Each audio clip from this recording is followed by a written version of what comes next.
A turbina do jato privado gritava nas minhas costas, abafando até os meus próprios pensamentos. O calor na pista derretia o asfalto, mas o olhar frio da minha mulher queimava muito mais. Ela estava no topo da escada, a segurar uma taça de champanhe, a rir com o seu conselho de administração. Nas minhas mãos, eu não tinha um bilhete para aquele voo, mas sim os papéis do divórcio que ela me atirou à cara um minuto antes da partida. Eles pensavam que me estavam a deixar no passado. Não sabiam que, sem mim, o futuro deles deixaria de existir em exatamente 72 horas. A turbina do avião uivava como um animal ferido, enquanto o calor dos gases de escape ensopava a minha camisa. A Beatriz ria-se. Era aquele mesmo riso artificial e agudo que ela reservava para os investidores quando queria parecer encantadora, mas perigosa.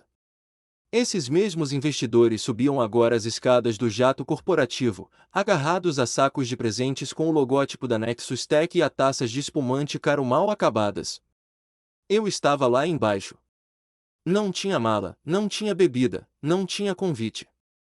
Apenas um envelope grosso com os papéis do divórcio, que ela me tinha espetado no peito 5 minutos antes. Tentei pará-la com o olhar, sem gritos nem súplicas, apenas a lembrar os 10 anos que passamos juntos. Mas a Beatriz nem hesitou.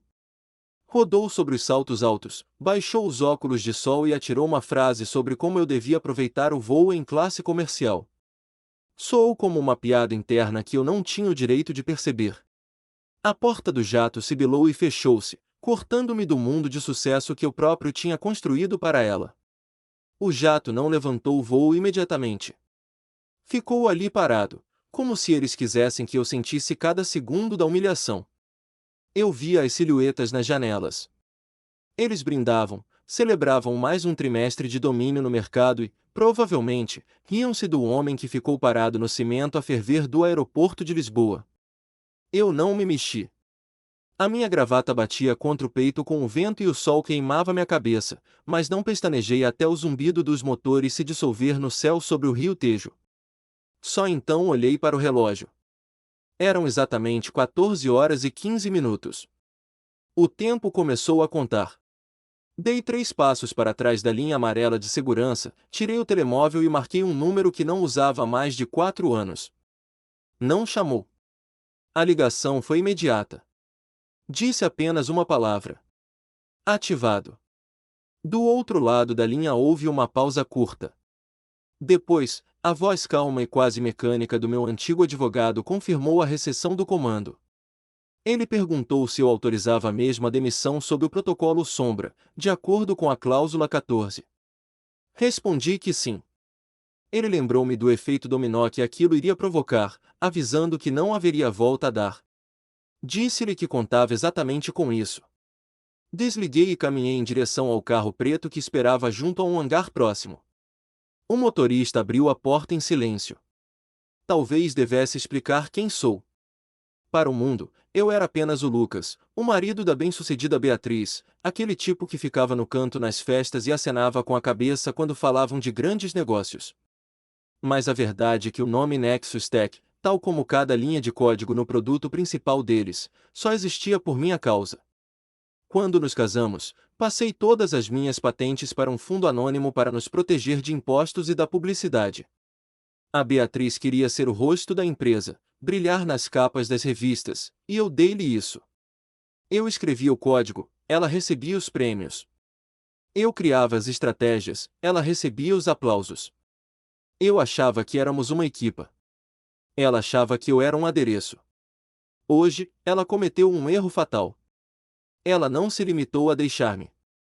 Ela entregou-me os papéis do divórcio antes de o avião cruzar águas neutras.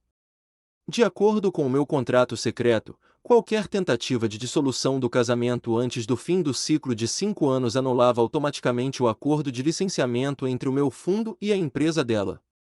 Ela pensava que se estava a livrar de um peso morto. Na verdade, ela tinha acabado de tirar a cavilha de uma granada sobre a qual todo o conselho de administração estava sentado. Enquanto eu ia para o hotel, o interface no meu portátil começou a carregar. Não era apenas uma carta de demissão. Era uma revogação total de direitos de propriedade intelectual. O primeiro plot twist aconteceu mais depressa do que eu esperava. O sistema informou-me que a atualização de segurança, que eu tinha instalado nos servidores deles nessa manhã antes do voo, continha um modo de suspensão. Assim que a minha assinatura digital desaparecesse do registro de funcionários, toda a infraestrutura na nuvem da empresa entraria em modo de quarentena. Entretanto, algures a 10.000 metros de altitude, a festa estava ao rubro. Imaginava a Beatriz sentada na sua cadeira de pele, de perna traçada, a receber elogios. Os gestores deviam estar a brincar sobre como tinha sido fácil livrarem-se de mim. O Ricardo, um dos diretores que sempre me olhou de cima, já devia estar a propor um brinde à nova era sem peso desnecessário. Mas foi aí que aconteceu a segunda reviravolta. Recebi uma notificação do sistema de monitorização do jato. Sim, até o software do avião deles baseava-se no meu código. Vi que a internet a bordo tinha ido abaixo. A música, que era transmitida via nuvem, parou subitamente. Os ecrãs, onde passava a apresentação do sucesso deles, ficaram negros. Imaginei o silêncio a cair na cabine. Primeiro, pensaram que era apenas uma falha técnica. Mas depois, o telemóvel da Beatriz vibrou. Era uma chamada via satélite, o único canal que deixei aberto. Quem ligava era o consultor jurídico principal da empresa, um homem que devia estar de férias na Madeira neste momento. Eu não ouvi a conversa, mas sabia o conteúdo palavra por palavra. O advogado informou Ad que, há 5 minutos, um fundo anônimo, que detinha 90% dos ativos deles, tinha iniciado o protocolo de revogação total das licenças. A Beatriz provavelmente riu-se e disse algo sobre ser um erro. Deve ter ordenado ao advogado para resolver isso. Mas ele respondeu-lhe com o mesmo tom de quem anuncia um diagnóstico terminal. Ele explicou que o dono do fundo era a única pessoa com autoridade para assinar. E essa pessoa tinha acabado de ser riscada da lista de passageiros. Entrei no quarto de um hotel barato, atirei a mala fechada para cima da cama e abri o portátil. No ecrã piscava o estado, processo de revogação iniciado. Tempo até o bloqueio total do sistema, 71 horas. Enchi um copo com água da torneira e sentei-me à janela. O meu telemóvel estava mudo. A Beatriz era demasiado orgulhosa para ligar logo. Ela ainda achava que era uma falha técnica ou uma piada de mau gosto minha. Ela não percebia que as piadas tinham acabado no momento em que ela virou costas na pista. Agora ela estava a tentar lembrar-se se alguma vez tinha lido as letras pequenas nos documentos fundadores que eu lhe dei para assinar há 10 anos. Eu sabia a resposta. Ela nunca lia o que eu escrevia. Ela apenas assinava, confiando em mim para fazer o trabalho aborrecido enquanto ela tratava dos grandes assuntos.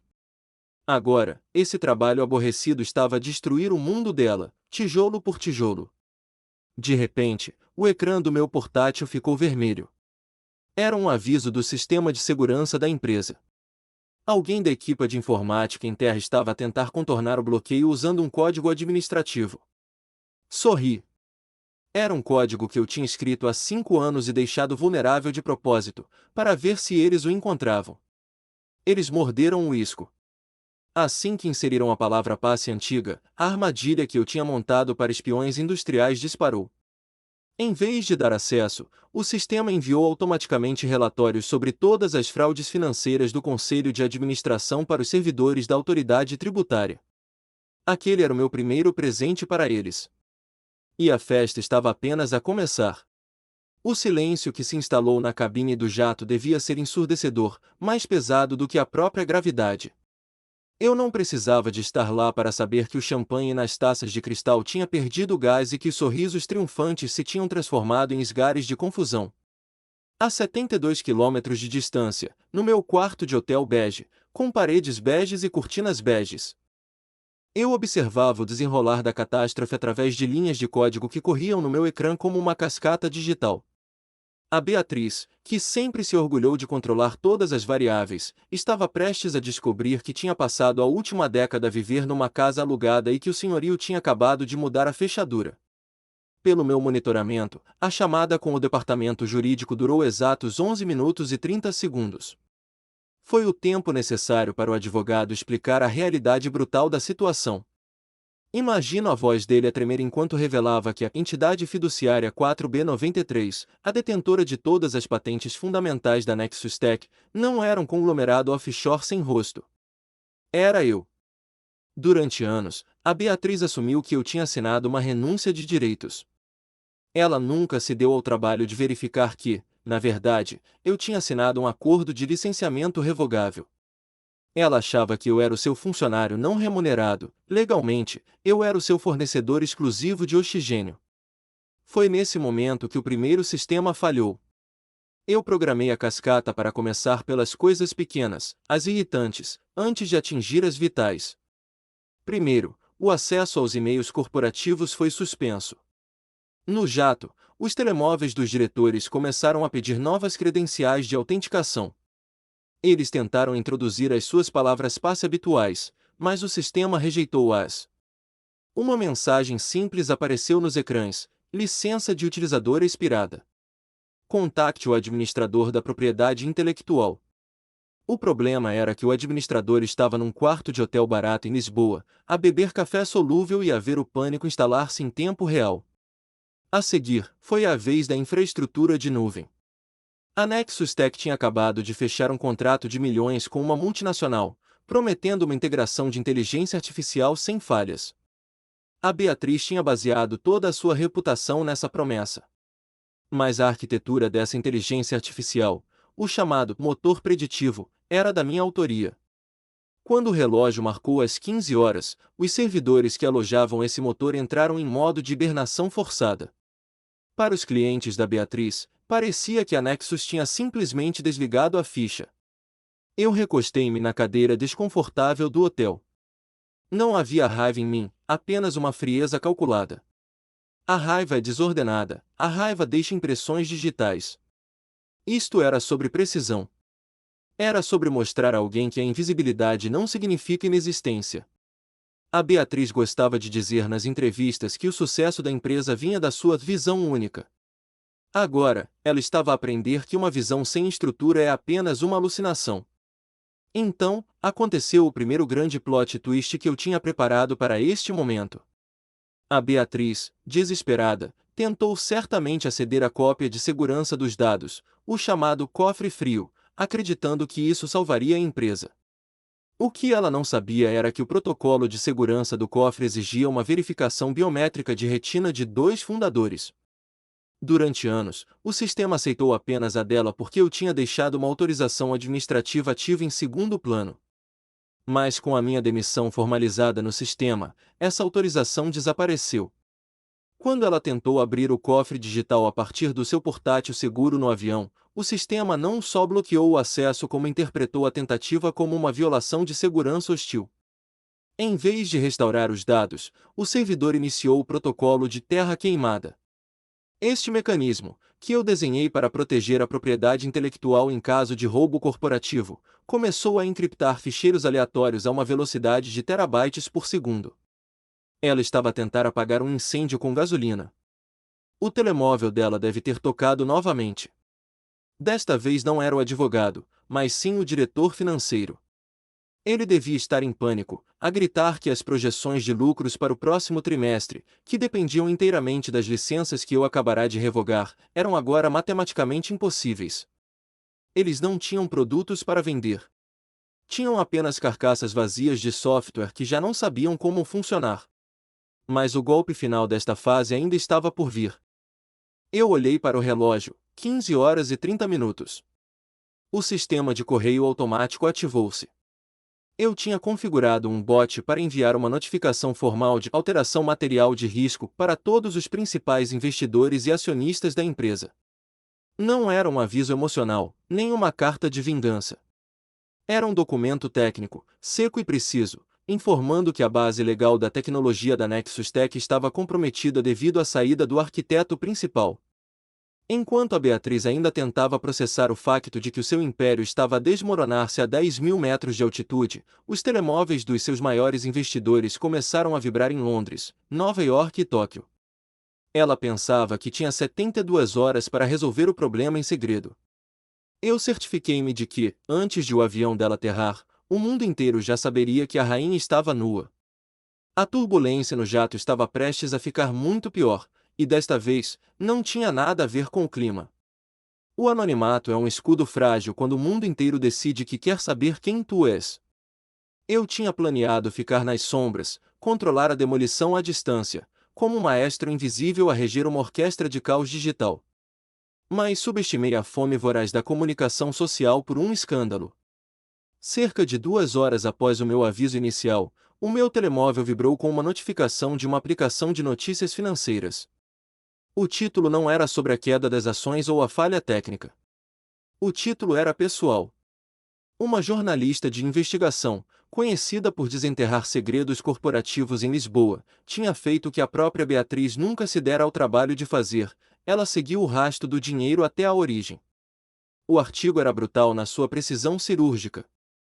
A jornalista tinha acedido a arquivos mortos de registros notariais com mais de uma década.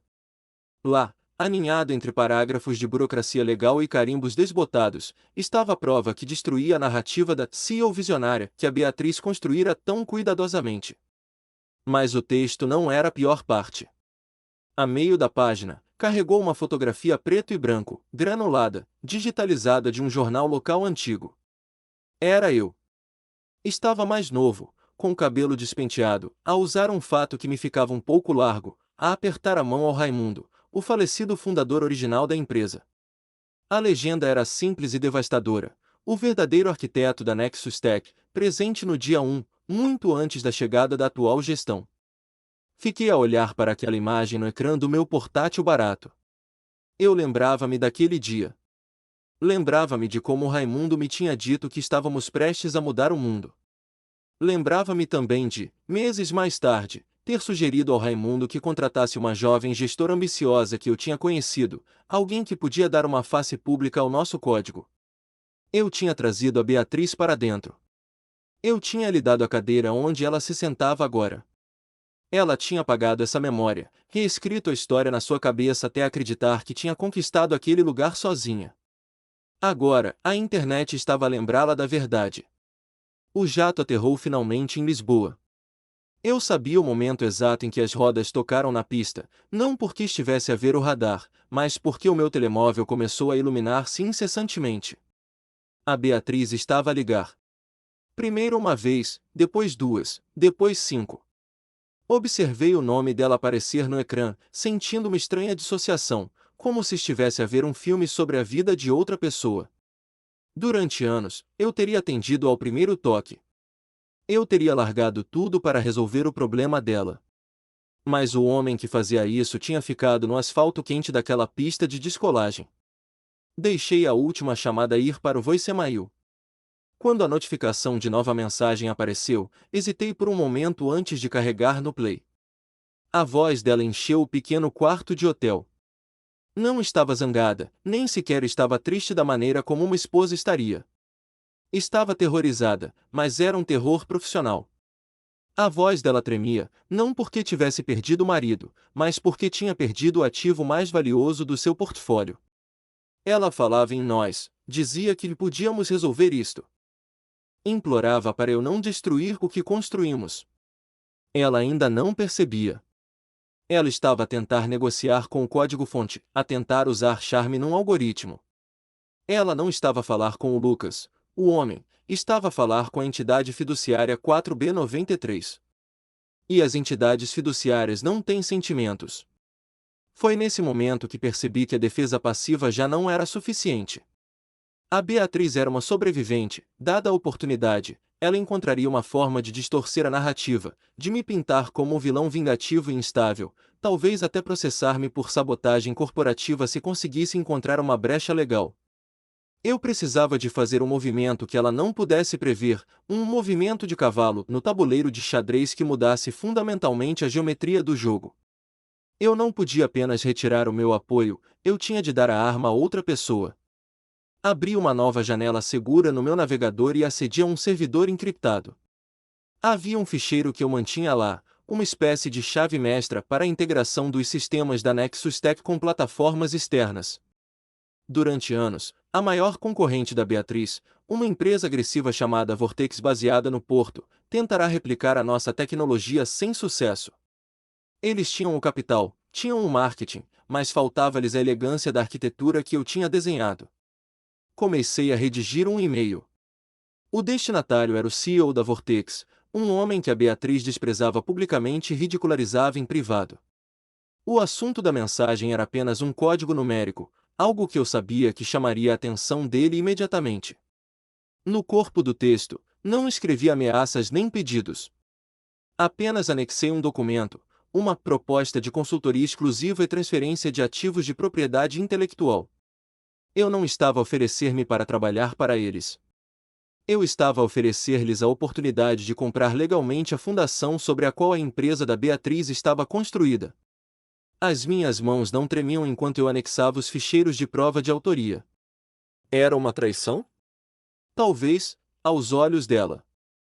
Mas, na minha perspectiva, era apenas a correção de um desequilíbrio de mercado.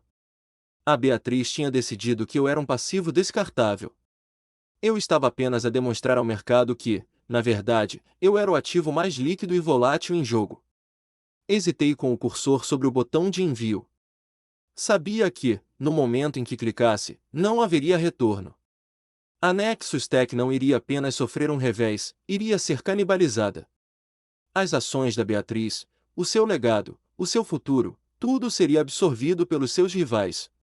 Lembrei-me do olhar dela no topo da escada do avião, da forma como ela nem sequer tirou os óculos de sol para me ver pela última vez. O desprezo dela tinha sido absoluto. A minha resposta teria de ser definitiva. Cliquei em enviar. A barra de progresso encheu-se rapidamente e desapareceu. Mensagem enviada. Fechei o portátil com um estalido suave. Lá fora, a cidade de Lisboa começava a acender-se para a noite, indiferente ao facto de que, nos bastidores invisíveis da rede, um império tinha acabado de ser posto à venda por um preço de saldo. A Beatriz pensava que estava a lutar para manter a empresa a funcionar. Ela ainda não sabia que a empresa já nem sequer era dela para salvar. O telefone dela tocou novamente no vazio do quarto, mas desta vez, eu nem sequer olhei para o ecrã. O fantasma tinha deixado de assombrar a casa, ele tinha acabado de vender a propriedade. A manhã seguinte não trouxe clareza, trouxe apenas a cor vermelha a dominar os painéis da Euronest Lisboa. Para a Nexus Tech, o nascer do sol marcou o início de um inverno nuclear financeiro. Eu não precisei de ligar a televisão para saber o que estava a acontecer, os alertas no meu telemóvel contavam a história em tempo real. As ações tinham caído 40% na abertura do mercado. Os investidores, aqueles que a Beatriz pensava ter no bolso, fugiam em massa, vendendo as suas participações ao preço da chuva para evitar perdas totais.